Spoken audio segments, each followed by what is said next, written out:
What's up YouTube? Today I'm going to be going into a 2TC build order for Ottomans, as well as talking about what other build orders I like to use with Ottomans, and just giving you a general idea of how I'm playing Ottomans in Season 5.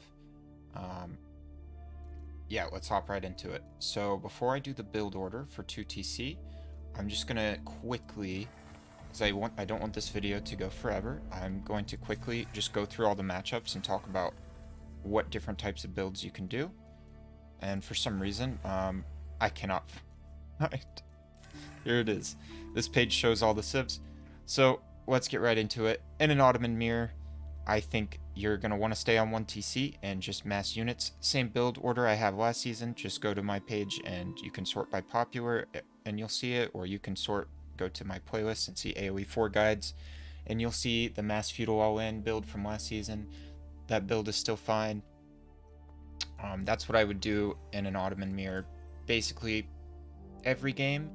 The other thing you could do in an Ottoman Mirror, depending on the map, if it's a more campy map, you could also do what I call it the Ottoman semi-fast castle, and it's where you start your build just like you would with the mass feudal all-in, and you make a small group of units, maybe 10 to 15 archers, 5 Sipahi, whatever, and you put on a tiny bit of pressure with those units, but then you quickly switch it up and go to Castle Age. Um, I'm not going to demonstrate exactly how to do this, but in my feudal aggression guide from last season, I do show like what you need to do if you just want to go to Castle Age, and it really is as simple as pull most of your villagers from wood. You can go down to like 5 villagers on wood and put them on food and gold. And it will take some practice for you to get that down to where you have the exact right amount of villagers on food and gold to go castle, but I think it's a decently strong build because you force a reaction out of your opponent and they're gonna, like, as long as you're the aggressor, it can work very well. Um, and you can just cut making units after doing a little bit of damage, doing a little bit of pressure, and go into Castle Age and get that advantage with the unit upgrades, and your siege will start producing for free, which is really nice. The earlier you get that going, obviously the more mangonels you're going to have. So I think it's a really strong build and can be used in a lot of different situations, so I'll talk about when I use that build some more in the other matchups. Those are the only two things I would even consider. You definitely don't want to go fast castle without making units, like of any kind, because I think the person who makes units is going to,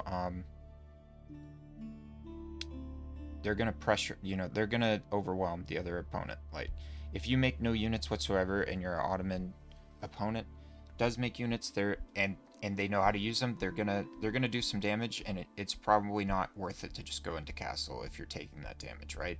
So it's something you need to feel out. I would suggest, like, if you're not comfortable feeling that kind of thing out, then you should just stick to one build order and get more comfortable playing the game, and you can just do the mass feudal. Against Malians, you pretty much always just want to go mass feudal, with a lot of Sipahi and archers, and put on as much pressure as possible. Even when they hit castle, just keep making units because you need to stay ahead of them in the unit count, and that Ferumba is going to really pump out units. And eventually you can go castle once you've done some damage, like, and maybe wiped the Malian army once. Like, when you feel like you're safe, like maybe you've pushed them off gold, who knows what it is, but when you've done some kind of damage to them, whether you killed their whole military or villagers or whatever, then you can go castle if you want to. A lot of the times you will be able to in the game in feudal though, so yeah. Once again, it's just kind of like the feudal build. I don't think you need 2 TCs or anything like that. Against English, there's several things you can do. I don't recommend the feudal archer all in, but I will say this. In season 4, I hit Conqueror doing the feudal all in actually season 3, I'm sorry. In season 3, I hit Conqueror doing the feudal all in every single game, even against English. So it's not like it's impossible to do it against English at lower leagues. The higher leagues you get, though, I think The better English players are going to get at surviving that kind of thing. I think a better build against English. There's two decent builds against English. I think you can go 2TC. I think it's pretty strong, and I'll be showing that build later in the guide. You can also go for like the semi-fast castle thing that I just talked about, or even just a fast castle, depending on how many units your opponent is making.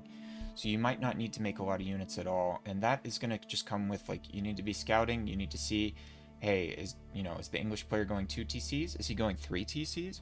What is he doing? Is he going fast castle, right? And you need to respond to that.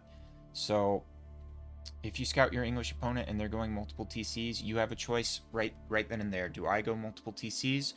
Do I go fast castle? If you're going fast castle, you better secure the relics. You better use that Imam Vizier point. That is the whole point. Getting all the relics, and then you can get a second TC in castle if you want to, or you can just make a big push right away in castle with your mangonels. As soon as the first mangonel comes out, even make a decent little push there. No matter how many, like, you want to have a lot of units, obviously, but I think that you can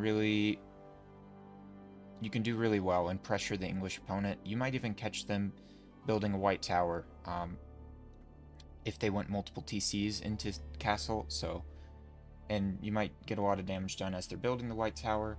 Unfortunately, to kill English, you're always going to need siege.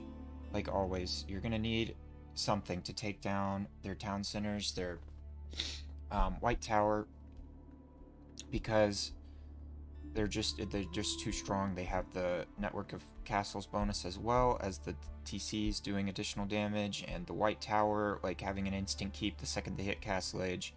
So you're gonna need siege to kill English. That's just how it is. So always be prepared for that. Like, to end the game against English, I usually like to do a keep drop with a big siege push, Springolds, Trebuchets, all of it. By the way, guys, before we get further into the matchups, I want to be clear. In pretty much any game I play with Ottomans, I am looking to end the game in Castle Age. I don't think that Ottomans want to go into the late game, super late game. I don't think that that's the play style you want to do. That's not to say that you can't go win a game if you go Imperial. Like, you can win a game in Imperial Age. I'm not saying you can't. But generally, if you win a game in Imperial Age, it's because you built up some kind of advantage in the earlier ages. For me, I'm always going to be trying to end the game in Castle Age with Ottomans. No matter what civ I'm playing against, if I don't end the game in Feudal Age, I'm going to definitely try to end it in Castle Age.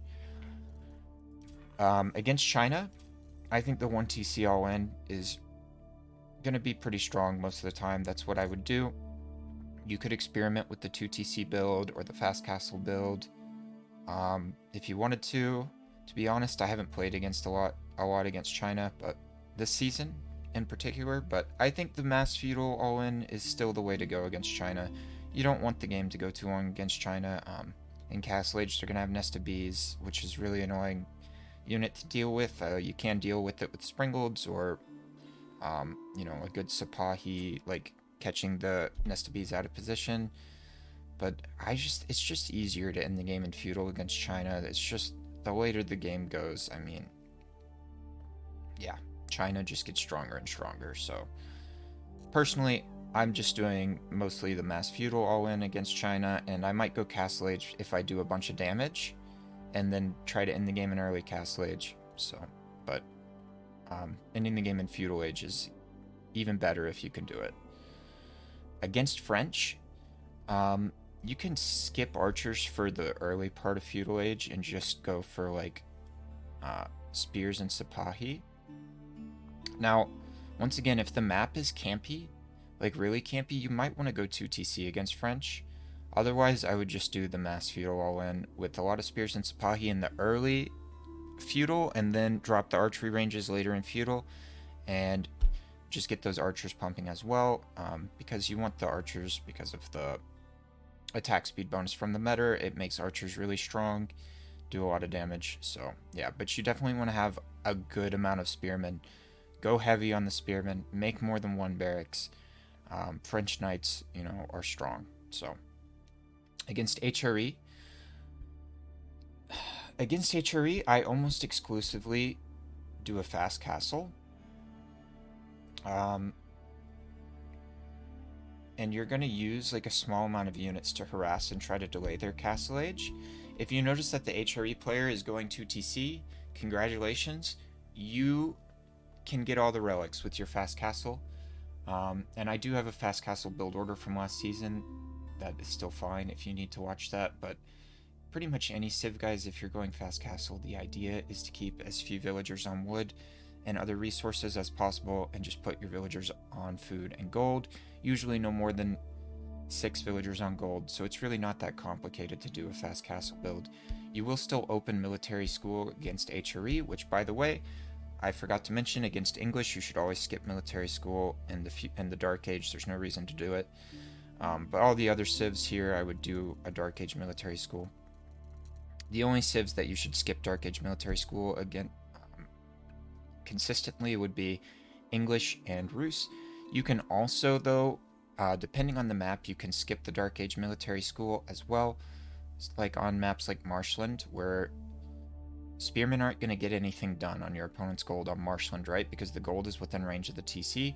So on Marshland, you can skip the early military school if you want to against any civ. But that is map dependent, like I said. Back to the HRE matchup. I like fast castle. I'm going to build my early military school, and then I actually will not build any more military schools in feudal age after that. So that's kind of different from the build order I have for fast castle from last season. I think either way can work, but I think it's better to just get to castle as quickly as possible and go for the relics. Like I said, if HRE goes 2 TC, that's really big for you. You're going to probably get most of the relics, and yeah, HRE will be forced either into Burgrave or really sad Regnants where they only have like 1 relic or something. So yeah, and then in Castle Age, what I like to do against HRE is drop a second TC in Castle Age after I've gotten the relics, and then try to make a big push in Castle Age and end the game. You don't really want HRE to get the Swabia up or anything like that, so it's good to try to end the game in Castle Age. They still might get the Swabia up, so be prepared for that. You're going to want to get a good siege push against HRE usually, because they're going to have keeps, they're going to have sprinkled towers, that kind of thing. So yeah, against Mongols, I have a guide from last season about like how to do the anti-tower rush Ottomans build, so you can go for that if you want to. I've also found, though, that you can ignore the tower rush just like you would with French, and just kind of protect another gold and destroy the towers later on in feudal. But yeah, against Mongols, I'm just gonna mass units. So mass feudal all in. You might want to go Castle Age. If the Mongols player hits Castle Age, you might want to back up a little bit and hit Castle Age yourself. It just depends, but yeah, I think the mass feudal build is more than enough to handle Mongols. I think Mongols are a weak civ right now, so I think most people think that, and not super hard to deal with. Against Rus, I will be actually showing my 2 TC build order for against Rus and talking about that build, about how to play against Rus while I do that, so we'll get into Rus in a few minutes here. Against Delhi, mass feudal, fight over the sacred sites, win the game. Delhi's not super strong right now. I think Ottomans is a little bit favored in the matchup. Yeah, it's just the mass feudal all in, just the normal stuff. Same build from last season works fine. And against Abbasid, I also like to do a mass feudal all in. I don't see any reason to go for 2 TCs and extend the game at all against Abbasid. Abbasid is just going to get better and better as the game goes on, so you want to end the game as quickly as possible with the mass feudal all in. And I have a lot of success with that usually, so but once again, if you're playing Ottomans on like a more campy map like Marshland or Hallandale, you may add a second TC just to, you know, keep your economy alive, or make sure that your economy scales into the Castle Age. You definitely want to end the game in early Castle against Abbasid. Like, please don't try to go Imperial Age against Abbasid. But I would just stick with the feudal all in, like I said before. So that should be your main goal. If it is a more campy map, you could probably still try to do the feudal all in, and it will usually work. But you could add a second TC, I just don't recommend it. Alright, so now I'm going to show you guys my 2TC build order for Ottomans. And you'll use this against Rus. You can definitely use this against English. It's okay against HRE, but I prefer Fast Castle. And yeah, I think you could use this in any matchup if you really wanted to. If that's how you want to play Ottomans, that's okay. I just think that the Mass Feudal All-In is better in a lot of situations.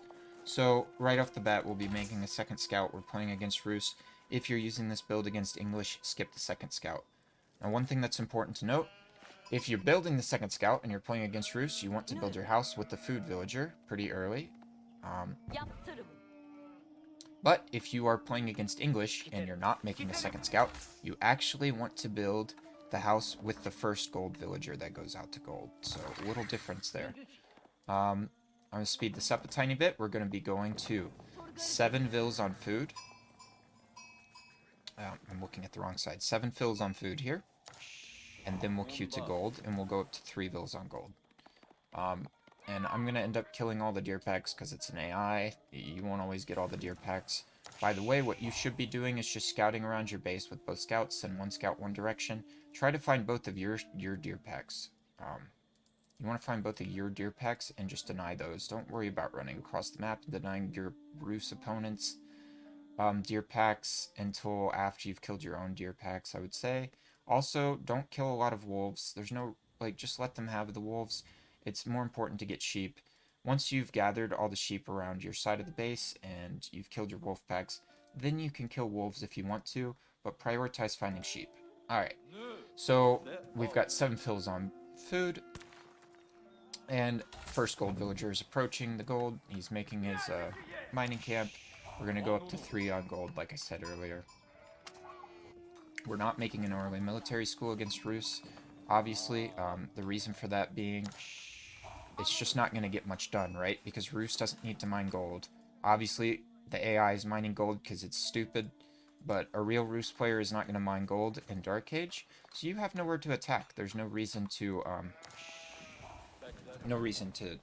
build the Dark Age military school. I've seen, you can use the spearmen to, try and harass the scouts, but that's only going to work against a player who's not paying attention to their scouts at all. Alright, let's talk about right now what's happening. After I got 3 on gold, I sent the next villager out to build a lumber camp and start chopping wood. Then I'm going to add 1 more villager to food. So now I have 8 on food. And the only reason for that is so that you don't run out of food as you are aging up, because you're going to build the landmark with 4 food villagers, right? So you want to still have 4 villagers gathering food as well, so you don't end up idling your TC. So I went 1 onto wood, then I added 1 to sheep, and then I went back onto the wood with my villager queue here. Now, as far as gold goes, since we're going for a 2TC build and we're playing against Rus, you want to mine enough gold, obviously for feudal, but then you want to mine another 35 gold so that you can get the spearman upgrade, because a lot of the times Rus players are rushing stables and a knight before they go into a second TC themselves. Now let's talk about why we're going for a 2TC build against Rus, why I think this is the best way to play against Rus. The simple reason for that is the Kremlin and the ability of the Rus to get 2 TCs. And it's just so hard to harass Rus in the early game right now with the Kremlin and their second TC. You're not going to have anywhere to attack. So a big feudal all-in usually just doesn't work very well because the Rus player is scaling. They have feudal knights and they'll be on 2 TCs. So it's just better to add your own TC. That way you can scale as well. And it's just really hard to attack Rus on 1 TC. I'm not saying it's not possible, especially if you're in gold or plat. If you just want to stick with the Mass Feudal Archer all-in every game, you can probably make it work. But the higher up you get on the ranks, I think it's just more and more important to do this kind of build against Rus. So let's talk about building the landmark. I pulled 4 vills from food to build this landmark. And once I have enough gold here for the spearman upgrade, I'm going to move my gold villagers to stone, so we can start working on our military schools and our second TC. My queued villagers are still going straight to, well, I forgot. So I put one more vil on food here just to be safe, make sure I don't run out of food. And I'm going back to gold, or to wood now. So 5 vils on food. You can do that before you send more villagers to wood. And then you send everybody to wood, and you move your 3 from gold to stone as soon as you have enough for a to upgrade your spearmen. These 4 villagers will be enough to gather food while you get the resources for your TC, but not until the landmark is built. So you need to leave these 5 here until the landmark is built.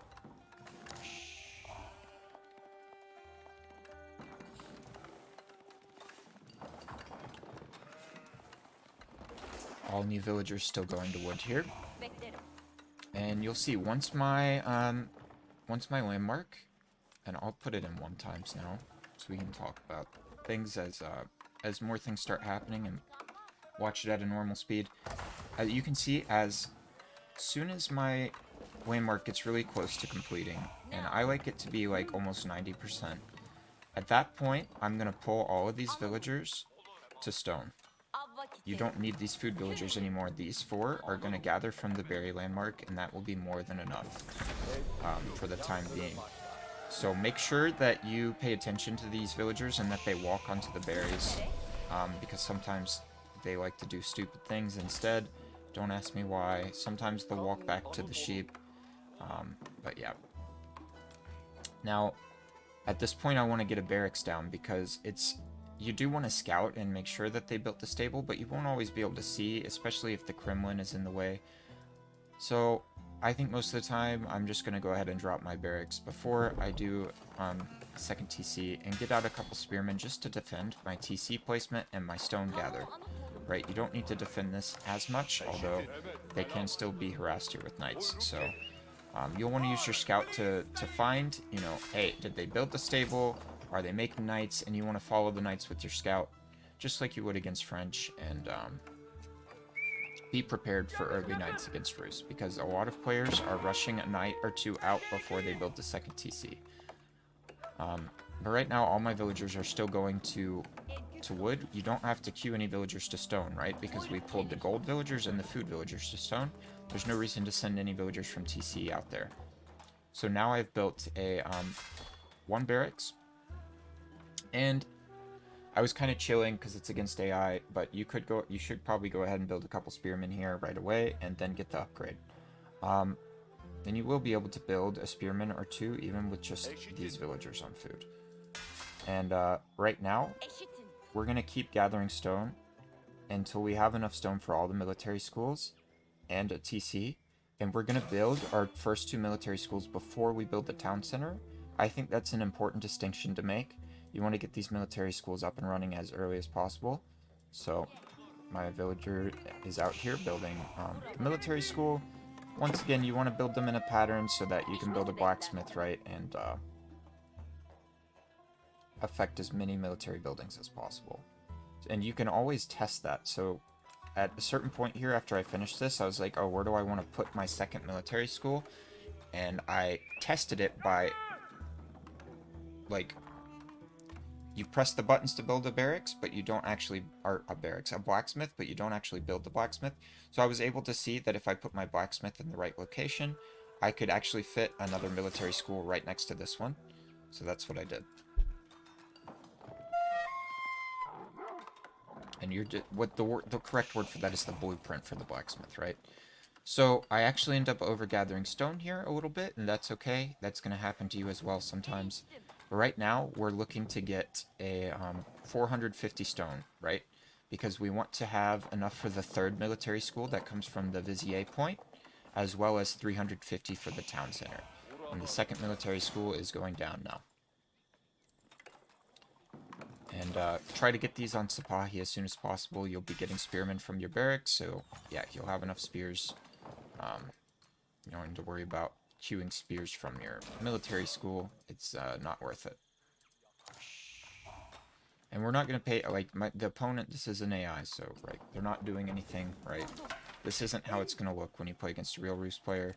For some reason, I messed up here and walked some villagers this way, but I end up deciding to place my TC here just because I want to gather the steer pack. And I put a couple villagers on gold because I want to get the upgrade for survival techniques at this point. So I put 2 villagers on gold, and I send 5 plus this one, 6 to go build the town center out here. You could probably send like 8 villagers instead if you wanted to. And your spearmen should be moving out to defend this. All you're worried about right now is defending your TC placement from knights. I should have had another spearman as well at this point, so in a real game, you'll see me do these things a little bit better. I was just trying to get, like, the resources and the villager amounts and everything as perfect as possible for the build order, so I messed up a couple things like this. But yeah, another spearman's coming out now. There's one spearman here defending. And your opponent could send gremlins as well to harass your TC placement, so it's just something you need to be aware of. But, yeah, we have enough spearmen here now. Now, obviously, if you had scouted that your opponent went into, like, multiple knights right away, you don't want to go out and place the CC without having, like, 5 or 6 spearmen. So, that's just something you have to scout and be prepared for. It's not something I can show you, right? And at this point, you'll see I'm already getting the survival techniques upgrade. I have 3 villagers on gold now. I'm queuing villagers to food here, and these villagers will be on food. This is important because you're going to need a bunch of food at first to make sure that you can queue villagers from both town centers. So right now you can see I have 14 on wood, and all my new villagers are going to food right now. The new villagers from here will also go to food. So, yeah. And now it's up. Now the TC's up, and from here, that's pretty much it for the build order. I'll play it on 2x speed, but from here you're just going to make units like you would, but behind a stronger, like you normally would for a feudal all-in, but behind a stronger economy. I'm going to end up putting 7 villagers on gold and getting all my upgrades, because you are, like, preparing for a little bit longer of a game where you go into Castle Age, so I think it's worth it to get all the eco upgrades and all the blacksmith upgrades. And you can go for a big feudal play here if you want to, but if you find that you don't have anywhere to attack against your Roost player, and that the Roost player looks like they're just heading for castle, you can just head for castle as well, in which case you might get less eco upgrades and save your gold for a Castle Age play. But in this situation, I'll be showing you as if I was going to feudal all in them from here. So always run away from the militia. There's no reason to fight them, especially when it's only militia. You only need to fight the militia if you're defending something in your base, or they spawn the militia while you're, like, making your big push with the rams, right? But you don't want to fight them in the early game. So right here, when he spawns these 6 militia, I'm just going to retreat for a minute. And there's not going to be too much to show you as far as, like, attacking the AI, right? But I just want you guys to see my villager allocation here with 2 TCs. I haven't perfected this, so I don't have the perfect villager allocations, but you just need to adjust accordingly, and you want your villagers to move as little as possible, right? So if you notice that you have too many villagers on food, and you're floating food, and you don't have enough wood, don't move these villagers to the wood line, because it's further away. Move these villagers, right? Because these villagers are out here. They're gathering on deer, which is better gather rate than sheep. These villagers are close to a wood line out here. So move these villagers to the wood line when you decide you need more wood, and you'll see me do that in a minute. Now I'm dropping 3 archery ranges. I dropped a stable. If your opponent is mass producing knights, you can get yourself another barracks. But yeah, I like to have 1 stable. That way I can make Sipahi from the stable and spend extra food that I end up floating on Sipahi. You can also want to have a stable so you can make another meter when you need to, if you need to. Although it's best not to lose your meter, obviously. At least 3 archery ranges, because archers are going to be your main unit, right? As usual in Feudal Age, as usual. So all this really is just going for a big feudal all-in with a slightly stronger economy. And you'll see that since I'm going for a big feudal play here, you'll see that once I get all these upgrades, all the eco upgrades, and all the blacksmith upgrades, I'm just going to go ahead and pull off the gold. Now you might want to leave 2 on gold though, if you are struggling to keep medders alive. That way you'll still have gold to produce medders, and you'll be working towards Castle Age slightly. You can also go for a big push and work towards Castle Age behind it. There's lots of ways to play it from here, and that's just up to you. That's going to be up to your own experience. But yeah, right here in a second, I noticed, there it is. I noticed that I had too much food, too little wood, so I pulled all of these sheep villagers to wood out here, and I set my TC to queue onto the wood out here. This villager, this TC, you're always like gonna be wanting to queue it to food, at least in the early stages. Although I didn't notice this in the game because I was just kind of chilling, making this chill build order so I could talk about it with you guys. But I did have a wood line kind of close here, so I could technically start queuing villagers from here to the wood line if I need more wood. But instead, what I do is just move villagers from here to the wood line. I queue this villager to the wood line. I leave this one queued to food. And yeah, you're going to be able to make tons of units. You're going to have a stronger economy. And if your push fails, you have a much better chance for recovery when you're on 2 TCs. Make sure to add the 3rd military school. I didn't show you guys exactly when I did that, but as soon as you get the Vizier point, your first Vizier point should go for the Metter. I just think it's a super strong Vizier point to have because it gives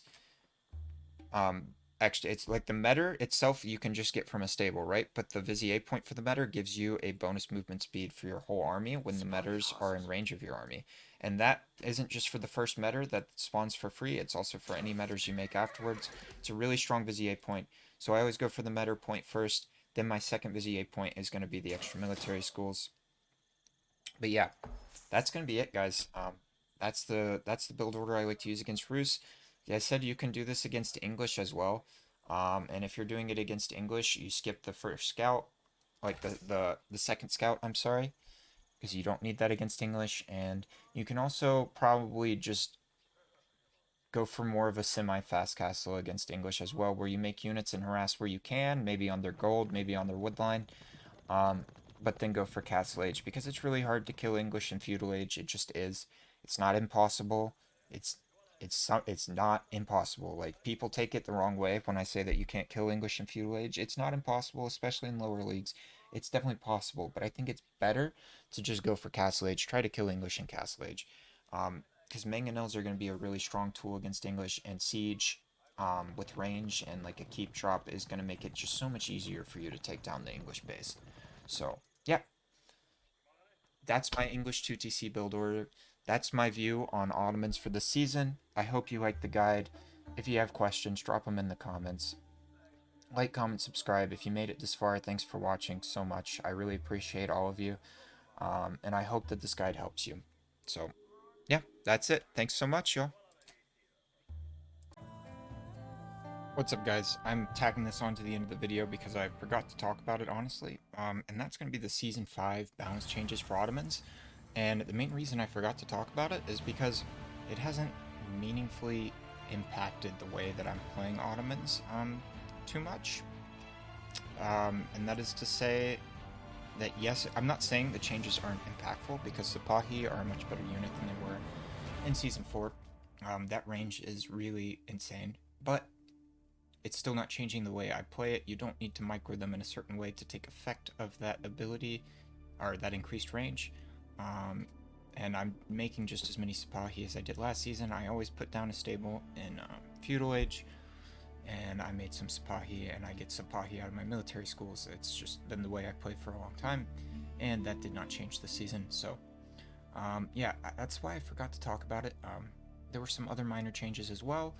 In a very recent patch, the Sipahi train time got nerfed, and I still am building them out of my military schools, even though the train time is a good, it's like 10 seconds longer in a military school, or maybe less, and it's like 12 seconds longer in a stable.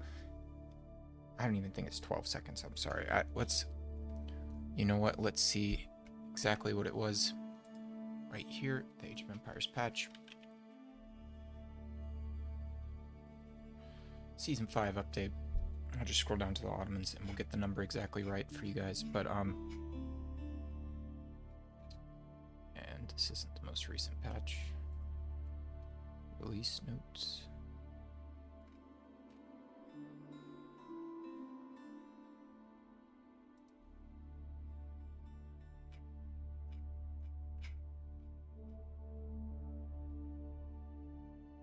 Yeah, so they nerfed keeps for all civs, which is really nice, I think, especially for Ottomans, which isn't a civ that wants to go into a bunch of keeps in late game. Spahi train time was increased by 4 seconds in stables, and that's what it was, like a 12-second effect in military schools, which it doesn't say that here, but that's what somebody on Reddit was saying, so it's probably close enough, 10 to 12 seconds in military schools. I still think it's the best unit to produce from your military schools most of the time. If your opponent is like only making spears or something, sure, maybe go for archers from your military school. I don't, if you want to, but even then, it's nice to have some Sipahi for like raiding while you take the main engagement, and you're going to be making tons of archers from your archery ranges. So, I don't think the changes have really impacted how I play Ottomans. In season 5, they also had got the Great Bombard emplacement, which is really cool, but I never go Imperial Age. But it is really good if you happen to get keeps up and you're in Imperial Age with Ottomans. Yeah, it's the Great Bombard emplacement is insane, and yeah, just the other changes. The other changes are so minor. It's just it doesn't really impact the way that you play Ottomans. So the Anatolian Hills buff is actually pretty good, though. I might start getting this this point more often, but I still I tend to use this when I if I didn't get any sheep or I got really unlucky with sheep, and that's still how I'm going to use it most of the time. So yeah, that's why I forgot to mention it entirely, because I just don't think it's super impactful on the way you play. So that's it. Thanks again for watching. If you made it this far, like, comment, subscribe, and I'll see you next time.